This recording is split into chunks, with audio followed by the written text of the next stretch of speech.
And to further deepen the discussion of elaborating within the understanding of the mind and how the mind works, is that the mind loves to fill our perceptions with things. And that's how we often grow in life, is because we grow out of things. We grow in things and then we grow out of things, just like, learning phases, and it's as the mind, it's actually as the heart and the infinite being develops and wants to manifest into higher states of elevation, as we start to let go of our old belief systems. When we're growing, we often think and we look back about how we used to be. It's because in that time, in that moment, the mind was convinced, or the awareness was convinced that this is us, this is who we want, this is what we want to be.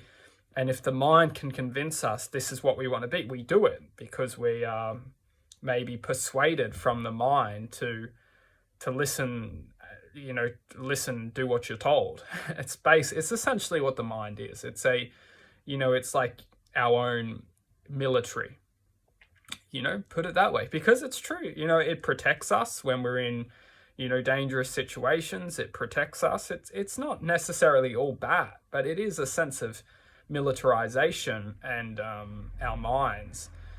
And, so it has its good and its bad. The mind can think very, rationally and protect us because it doesn't want us to, die. Our minds, at least. It wants us to suffer maybe all of our lives.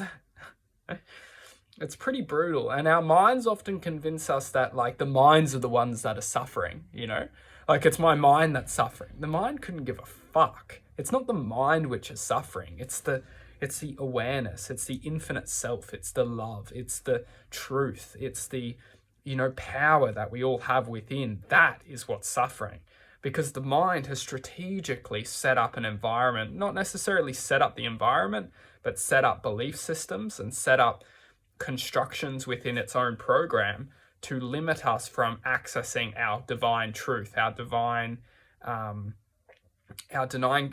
connection with infinite love and happiness. And when the mind blocks that connection, we suffer. Because it's not our unique nature to experience stress, anxiety, fear, hatred, jealousy.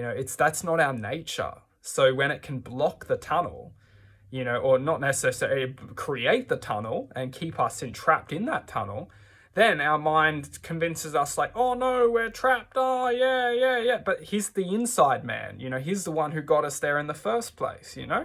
The mind is the one who's constructed the tunnel. And then the mind convinces you, oh, no, we're here together, we're stuck, No, we're not. That's why the most, really, really, empowering, motivating, giving people are so mentally strong, because they understand that their mind is their greatest weakness, because they wouldn't have got there in the first place if they didn't grow in their heart and and try and control the mind, because the mind will always promote fear, stress, and anxiety.